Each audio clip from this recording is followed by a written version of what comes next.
Hello, it's been many weeks since the last time I made a video, and that one was about COVID infections and vaccines. So this is an update because a lot has happened since then. The last video I made, vaccines were not available for adolescents. Nobody was talking about vaccines for children. Booster shots were not available. Now all those things are happening. And I know a lot of people, even people that maybe got the vaccine themselves, have questions about whether they should really vaccinate their children. The US public seems to be pretty well polarized now about adults getting or not getting the vaccine. I guess there are still some people that are wanting to see more data, but most people seem to have made up their minds about that, but not so much about adolescents and children. In my previous video, I said at that point that we had about 500,000 deaths in the United States from this COVID virus, and that we really didn't need another 100,000 or 200,000 deaths because they were preventable. So now it's October 25th, 2021, a few days before Halloween, and now we're over 700,000 counted deaths from COVID. So we did pick up another 200,000, and almost all of those could have been avoided. So let's go back in case one or two people that are skeptical about the whole epidemic or about vaccines happen to watch this video. Let me start first with, is this epidemic really a thing? Is it serious, or is it all made up? Well, I mentioned we counted it's actually about 736,000 deaths in the US to date since it was recognized here. But the best way to try to estimate actual deaths, because many deaths that were actually caused by the virus get attributed to something else. Maybe it's an elderly person, for example, and they have a heart attack, or they have a stroke, or they're presumed to have had a heart attack. They were never tested for COVID, and so the death is scored as death from heart disease, death from lung disease that they were known to have, or death from a stroke, etc. It was actually COVID that triggered the death. On the other hand, some deaths might get attributed to COVID, maybe that were actually from something else.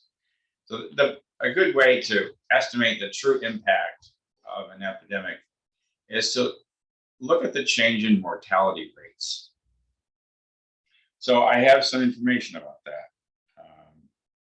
I want to back up though and say we've counted about 45,400,000, close to 45.5 million infections in the US with the COVID virus. And I know there's a lot more than that. These are the ones that were identified. So just with that in mind, we've counted 736,000 deaths. That's approximately 1% of the people that were identified as having the infection died from it. 1%. How many people actually have had the infection, including all the people that didn't have any symptoms at all, or people thought it was just another cold and just kind of lived through it? Well, one epidemiologist was Gottlieb. He estimated that between infections and vaccinations, the US was probably close to 85% of the population having some immunity one way or the other, either from having previous infection or having been vaccinated. Unfortunately, we need higher than 85% to stop deaths from this infection. For example, in Great Britain, over 90% of their population has been vaccinated or had the infection or both, And yet they're seeing another surge. It's not as bad as their previous surge, but they're worried that hospitals are starting to accumulate more severe COVID infections again, which is probably two factors combined. One is that the Delta variant is basically all of COVID in Great Britain now, and it is more contagious and it's more serious than the first version. But that's been for a while. The other thing that's happening is Great Britain was faster than the United States at starting to vaccinate. And they were using predominantly their own vaccine developed at Oxford. So the Oxford vaccine is what Britain's got, and they got it sooner than Americans started getting the ones we have. And it's probably not as effective, at least not as effective as Pfizer or Moderna. So the immunity conferred by the vaccination is starting to decline in Great Britain. And as a result, new serious cases are starting to rise again, even though they're at 90%. So with this Delta variant, it looks like you need over 90% of the population to be really well immunized to stop the spread, to stop hospitalizations, ICU admissions, and deaths from COVID. FYI. Let's compare it with, let's say, the flu. I want to make a point here. Well, every year we get the flu all around the world, including here. Every year, people are encouraged or even mandated by their employer, if you work in a hospital, for example, or a lot of medical clinics, they require you to either get the flu vaccine or wear a mask all the time at work, very much like we're seeing now in a lot of places with COVID. Well, about 20 to 50,000 people per year in the United States die of influenza. Well, that's less than 1/10 as many people as have died from COVID so far at 700,000. Flu is 20 to 50,000, and yet a lot of people take their annual flu vaccine. I don't take the annual flu vaccine usually. Once in a while I do. Mostly I don't, because it makes me feel sick. It's like, well, I'll just take my chances with the flu then. Look, it's less than 1/10 as lethal as COVID. Now, I did get the COVID vaccine because I'm in a high risk category, and I would have much higher than a 1% risk of dying if I got the infection and I had no immunity to it. So I talked about that in the previous video. Anyhow, the US population this year, 2021, is somewhat over 333 million people. So 700 and some thousand deaths out of 333 million. That's about 0.2% of the population. And this is one of the reasons, one of two reasons why I think so many people are reluctant or adamant about not taking the vaccine, is because they don't know anybody that died from COVID. 0.2% of the population, in percentage terms, is not that much. Most people, maybe they know a friend that says they know somebody that died of COVID, but they don't even directly know anybody that died of COVID.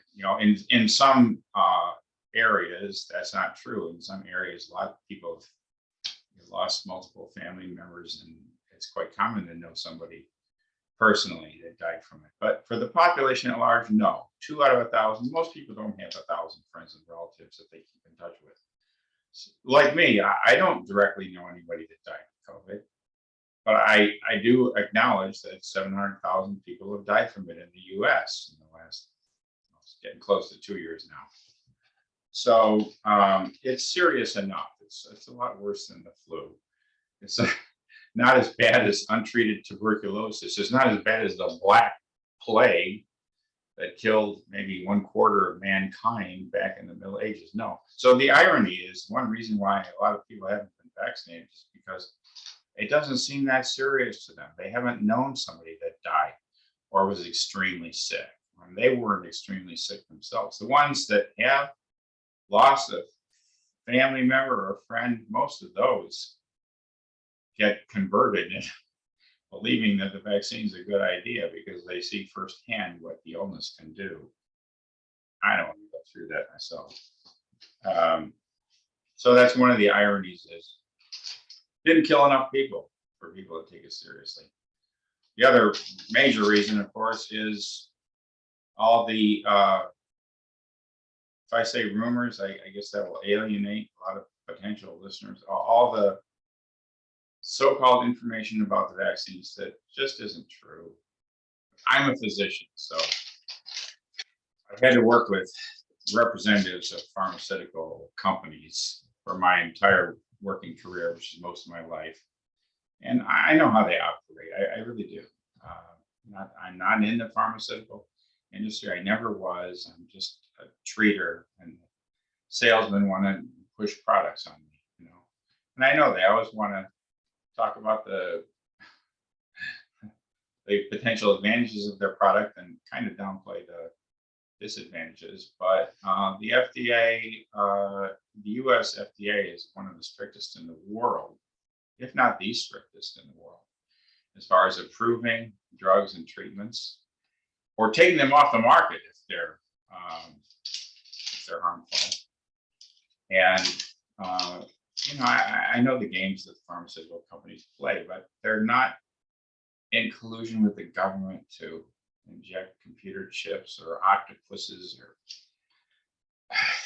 control your mind or something. No, they're just, it's a vaccine. It's like most of the population of the United States has had vaccines to measles and mumps and rubella, German measles, and diphtheria and tetanus and whooping cough and polio. Most of the adults, probably older adults like me, probably had a smallpox vaccine, and many people have had hepatitis B vaccine, and many people have gotten the shingles vaccine. I got the shingles vaccine. Now, kids and teenagers are encouraged to get that vaccine against human papilloma virus to prevent cervical cancer in adult life from sexual activity.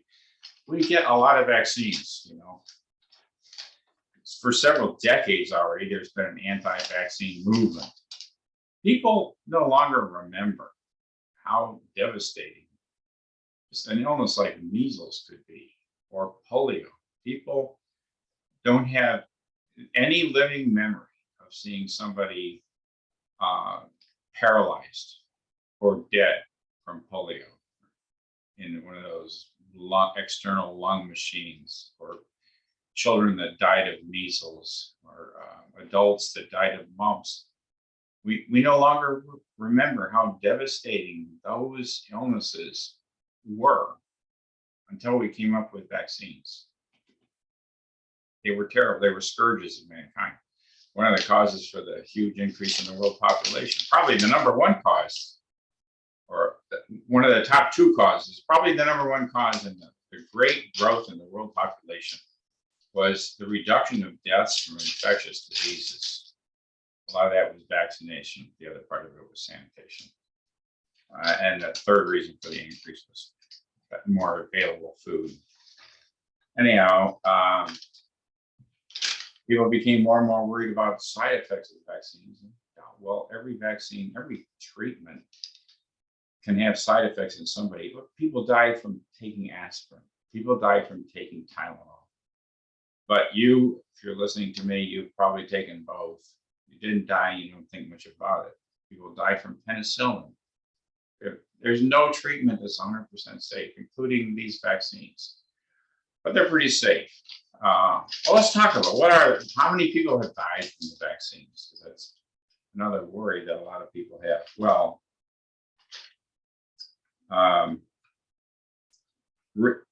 as of March 12th of this year, 2021, we had counted 92 million doses of vaccine, one of all three combined, Pfizer, Moderna, Johnson & Johnson.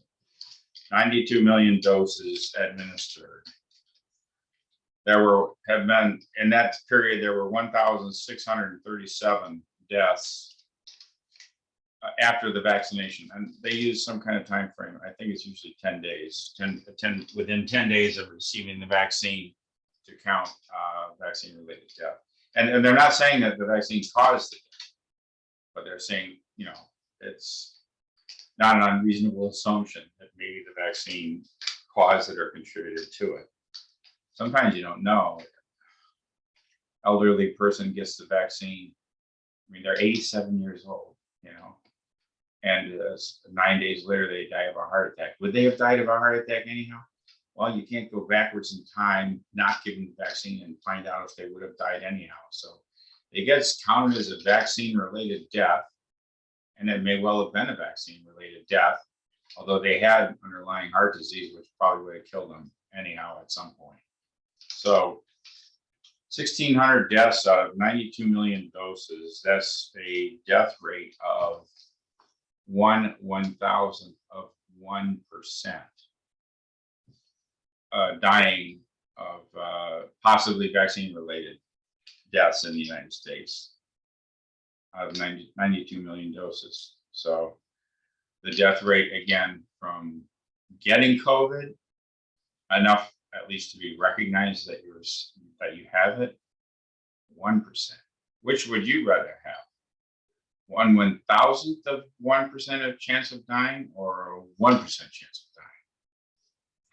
Yes, the chances of dying vary greatly depending on your age and your underlying health condition. I know all you know all that stuff mostly, but there's nobody that's really exempt. Adolescents have died from COVID, and adolescents with no underlying diseases, even children. We have to talk about children and vaccines. But so it's way safer to get the vaccine than to just wait and get the illness. Now, many of you may have already gotten the illness. It's still good to get the vaccine anyhow. In fact, the strongest immunity seems to be induced in somebody that had the infection and then gets the vaccine. And probably, likewise, we don't have as good data about this, but it's probably equally true about somebody that got the vaccine and then later got the actual virus too. You get that. That's the strongest immunity. But a full immunizing dose of the vaccine is very preventive for deaths and for hospitalizations and being on a ventilator in the intensive care unit. Okay. Side effects of the vaccine. Anaphylaxis. That's one known risk. Pfizer and Moderna greatly outweigh Johnson & Johnson on the anaphylaxis. Moderna is probably the worst. It looked at first like Pfizer was the worst, but that was only because we had given more doses of Pfizer. So we had seen more cases. Turns out with more data, more millions of people getting vaccinated, it looks like anaphylaxis was a little more common with Moderna than it was with Pfizer. Also, the immune response was a little bit stronger with Moderna than with Pfizer too. So Moderna was a great vaccine, but 4.5 cases per million doses anaphylaxis with Pfizer or Moderna. How does that compare with other vaccines? Well, flu vaccine, about 1.5 per million. So yes, the COVID vaccine, well, at least Pfizer and Moderna have 3 times the risk of giving you an anaphylactic reaction. That's a severe, can be life-threatening, rapid allergic response. That's why they make you wait 15 minutes, or if you're high risk, maybe make you wait a half hour after getting the vaccine to make sure you're not getting anaphylaxis. So 1.5 per million with flu, 4.5 per million anaphylaxis with Pfizer and Moderna. How about that herpes vaccine, which I got? 9.6 per million. So it's actually twice as dangerous as the COVID or the Moderna vaccines for anaphylaxis.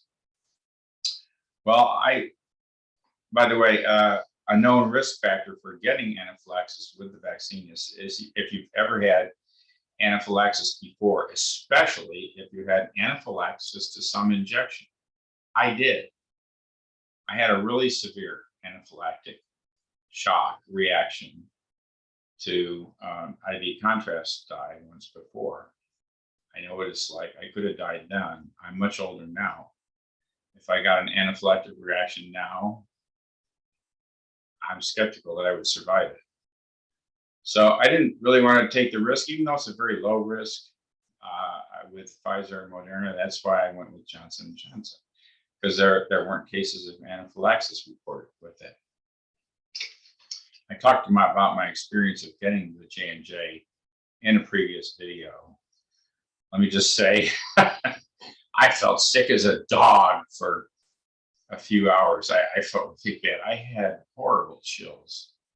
I had a very, very strong immune response to getting the Johnson & Johnson vaccine, which actually is good. I feel like I'm probably strongly protected against the virus. And the reason I had such a strong and rapid and also fairly rapidly resolving reaction to getting that vaccine is I think I actually had the virus before that. It turned out that I talked about this before. I got to repeat it in case you didn't hear. We were on a trip in Asia in January 2020 when the virus was just spreading. And when we came back from that trip, we landed in San Francisco International Airport. And I went to Red Carpet Club, and there was this guy that was not so far from me. He was more than 6 feet. He was, probably 15 or more feet away from me. But he was coughing and coughing and coughing. I sat there for quite a while, and he kept on coughing, and it made me nervous. And I finally got up and moved further away from him. But I think I actually caught the virus there. We came home. At that time, they were saying, yeah, you usually get sick within a week or something like that. A week, 10 days passed. I thought it was okay. But then, man, on about day 11 or something, I got sick. And I was very sick for about 4 days. I was very sick. I think it was COVID, really. The symptoms were fully compatible with a COVID infection. Then I got the J&J vaccine months later, and I had a strong reaction to that. So anyhow, no anaphylaxis. Blood clots. That occurs with Johnson & Johnson. It's mostly confined to premenopausal adult women. It was women between the ages of 18 and 45 were the ones that were getting blood clots, and that was about estimated at 7 per 1 million doses. Again, a lot better than 1% if you get a symptomatic infection. Myocarditis, pericarditis, big words, I know. It's inflammation of the heart and or the lining around the heart. That's at about 6 cases per million. That's with Pfizer and Moderna, as was the anaphylaxis. That's mostly in almost exclusively in males, youngish men mostly. And it's fairly benign. Many of the cases, they were not hospitalized. A few were hospitalized.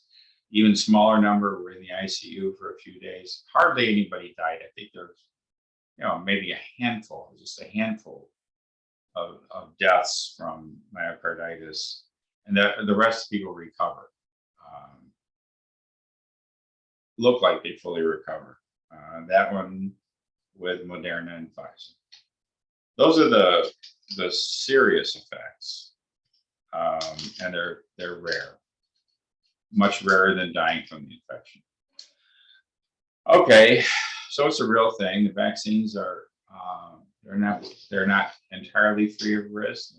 They can have some unpleasant side effects, like I do with J&J, but they do a very good job of preventing hospitalization and death. So now what's this about booster shots? I'm going to talk about booster shots. So now they've recommended, if you had Pfizer or Moderna, you should get a booster after 5 months, I think. 5 months after getting your first 2 doses. With J&J, they're saying, hey, if you're more than 2 months after getting the first dose, go ahead and get the booster shot. Now they're saying actually J&J probably should have been a 2-shot regimen in the first place, just like Pfizer and Moderna were. The statistics on preventing infection with Johnson & Johnson, they don't look as good as the statistics with Pfizer or with Moderna, both of which were 2-dose regimen. Johnson & Johnson was supposed to be one and done, but there are more cases of reinfection later with Johnson & Johnson. But hospitalizations or deaths after getting Johnson & Johnson, even though cases, positive testing cases are much higher after Johnson & Johnson, but hospitalizations and deaths do not really seem to be higher with Johnson & Johnson. The prevention of really serious illness or death is still quite good with Johnson & Johnson. Maybe not as good as Pfizer or Moderna, but very good. You're apt to get a mild infection or just test positive and not have symptoms. The immunity may decline faster with J&J in that regard. But I had my dose in May, so now 5 months, it's 5 months later. I'm not going back this month for a booster. I had a strong reaction. I feel like I have a strong immune response. I might get another dose in November or December, or maybe not till January. Now they're also saying, well, if you've got Johnson & Johnson, maybe you should get the Pfizer or Moderna vaccine instead because they seem to be stronger. I don't know. I think I'm going to stick with Johnson & Johnson. I'm still worried about the anaphylaxis thing, even though it's not that common. I know it's more of a risk with Pfizer or Moderna than with J&J. I do feel I got a strong initial response with J&J. I'll probably stick with it. But if caseloads are going back up again, and if people are dying in here in this county at higher rates again, and there's no Johnson & Johnson around, would I take Pfizer or would I take Moderna? Yeah, I would. I definitely would take one of those rather than not get a second shot. I should have been 2 shots all along. Finally figured that out now. Are we going to keep on having to get boosters? Well, nobody really knows for sure. Look, this whole epidemic is less than 2 years old. Vaccination in any substantial numbers is it's less than that. You know, it started earlier this year in the United States, so we don't even have a full year of good data on how well the vaccinations hold up. But in Great Britain, as I mentioned, they vaccinated earlier than we did, and they're starting to see an upswing in symptomatic cases again. That's why they're pushing for people to get their booster shots now. I'm going to skip ahead. What's this COVID deal going to look like 5 years from now or 10 years from now? Are we still going to have lots of deaths? Are we going to have to get vaccines every year, like for the flu? Well, I wouldn't be surprised if 5 or 10 years from now, we have a vaccine that protects against all COVID-19 variants, the Delta, maybe other ones that arise in the future. And we might have a vaccine that prevents against all coronavirus infections in general. The data look good now that we can do that. There's a large family of coronaviruses. You may know this. They're in bats for some reason. The coronaviruses are better at transmitting into humans than a lot of other animal viruses are. And bats have a whole host of these things. It was a coronavirus that caused the SARS, severe adult respiratory syndrome, a SARS epidemic many years ago. It was another coronavirus called the MERS, that was Middle Eastern Respiratory Syndrome, years ago. They weren't nearly as widespread as this one. They didn't go worldwide like this COVID-19 did, but they all came from bats and they're all in the same family, coronaviruses. And it looks like we have a good shot at developing a vaccine that will work against all, including maybe future variants. How often would we have to get it? It's too soon to tell. You get measles, mumps, rubella, and we used to think once for a lifetime. Now we're starting to think, well, maybe after 40, 50 years, you should get a second dose after 40 or 50 years. Well, that's not too bad, right? On the other hand, flu, it mutates so much and so often. That's why we end up keep making new flu vaccines every year. So a lot of it depends on how much more can this virus mutate anyhow. Can it mutate enough to escape the next vaccine that we come up with? Or will the next vaccine prevent all variants? I'm optimistic that we will develop a vaccine that will prevent all variants. And it won't, doesn't have as much capacity to evade the prior vaccine as flu does. And we probably won't need annual shots in the future. We'll see. You heard it here. Adolescents, a lot of adolescents are not vaccinated yet. Kids, now there's a push to vaccinate kids. Is it safe for children? There's a lot of fear about giving the vaccine to children. Well, we don't have a lot of data yet. We only have the clinical trials. Child vaccination hasn't really gotten going yet. So we only have a limited amount of data. But in general, children tolerate vaccines very well. Little kids, babies, tend not to have allergies. You accumulate more and more allergies as you go through life. The older you get, the more apt you are to have more allergies. So kids, their immune systems are still developing. They're still trying to figure out, okay, what's a normal part of my environment that's not really dangerous? And what's a dangerous part of my environment that I have to combat? And so they're the great age group to give a vaccine and to tell that immune system, hey, defend against this thing. The next time you see it, you want to activate your body's defenses against it. They do pretty well. Do children die of COVID? Yes. Children here in the United States have died of the COVID virus. Yes, the numbers are way less than adults. Like 730-some thousand adults died. But somewhere between 500 to 650 deaths of kids from COVID. And kids seem to get this unusual delayed syndrome with multi-system failure. When they die, a lot of them, it's probably not the virus itself, it's their body's own reaction to the virus that kicks into overdrive and causes their own body to fail. This can happen, similar things can happen in adults too. Some of the deaths from lung disease in adults and other conditions in adults are probably overactive immune response. But nevertheless, we've had somewhere between 500, 650 children.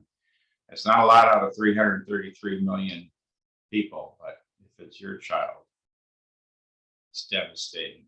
It's like the end of the world. And besides that, our overall goal for public health reasons is to stop this virus from being a scourge in the community at large. The original version that came out of China, kids and adolescents didn't seem to spread it very well. They got the virus. Most of them didn't feel particularly sick. Maybe they didn't know they were sick at all, and they didn't seem to transmit it to their parents and other adults. But this Delta virus is worse. Younger people do seem to be transmitting it to adults. So what do we know about the vaccine in kids? Well, not a lot yet. Pfizer's trial was in children from 6 months to 11 years. They had 2,268 participants, no deaths, no serious adverse reactions. They got the common adverse reactions like fever, chills, feeling tired, that kind of thing for a day or two. That was it. Well, 2,200, it's a fairly respectable trial size. It doesn't compare to 90 million doses, obviously. So we will need more data from a larger population of kids to know if there are rare side effects, serious side effects, and just how rare are they. Data about Moderna or Johnson & Johnson vaccines in children under the age of 12 or 13 or so. I haven't seen the data yet. I would say if I had a 4 or 5-year-old child and the authorities were encouraging get your kid vaccinated, I would want to ask the doctor, okay, so how many kids have died from this vaccine in the US? I would want them to have an answer. I haven't seen the data yet about Moderna or Johnson & Johnson for children. We have a couple of thousand data on Pfizer's vaccine, no serious side effects. It looks promising. It looks just as promising as giving kids the measles, mumps, rubella, or DPT, the diphtheria, pertussis, tetanus vaccines. It should be fine, but we simply don't have that much information yet. It's not like the 92 million doses that have been administered just in the US to the adult population. I think that's all I wanted to go over today. So bottom line is boosters. Yes, it looks like people should get a booster, particularly because this Delta variant is nastier than the original. Will we have to keep on getting boosters? I don't think we'll have to keep on getting them every year, year after year. I think we will come up with a vaccine that will give better protection. You already had the infection, so what? If you didn't get the vaccine, get the vaccine. You'll have even stronger immunity. You'll have much less chance of dying. You look at people you can't just walk into the hospital and say, let me see your ICU, but reporters, journalists are given tours, or you can hear from a nurse that works in intensive care unit or a doctor that works in intensive care. And they'll say, more than 90% of the patients we have in here that may die or are in the process of dying, they weren't vaccinated. The only people that we have in the ICU dying of COVID are the people that didn't get the vaccine. They only got one dose, they didn't get their second dose, or their body just didn't respond to the vaccine.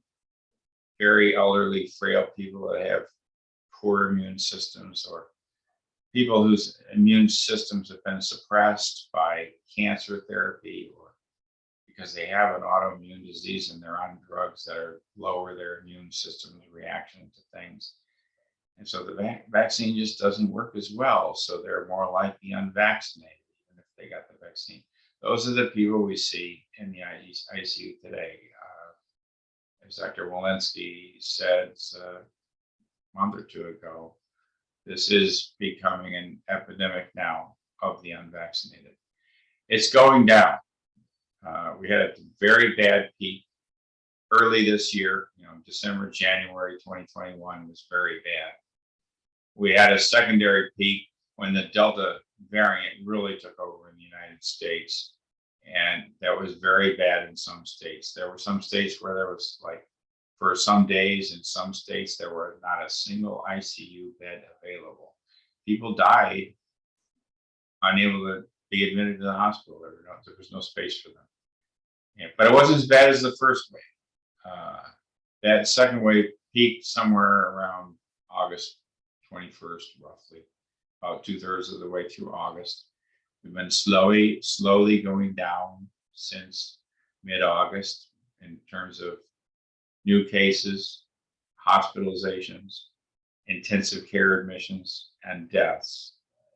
Although just recently, just in the last few days, it looks like the numbers might be starting to go up some. And that may be the after effects of kids going back to school.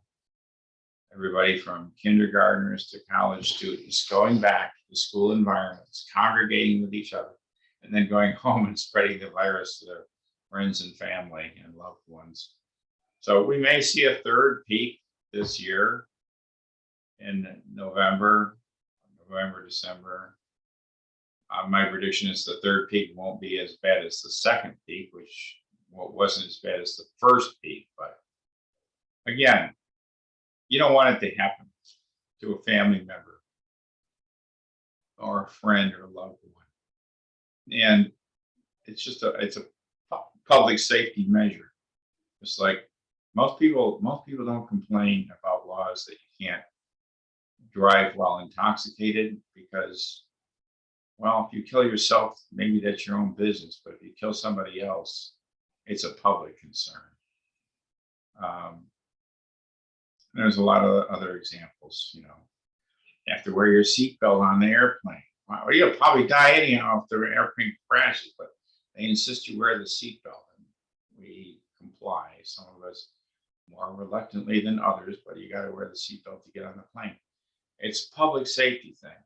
So you're not responsible for just yourself in this life. You're responsible for your neighbor too, for your family, for your relatives, for your friends, for your neighbors, for your community.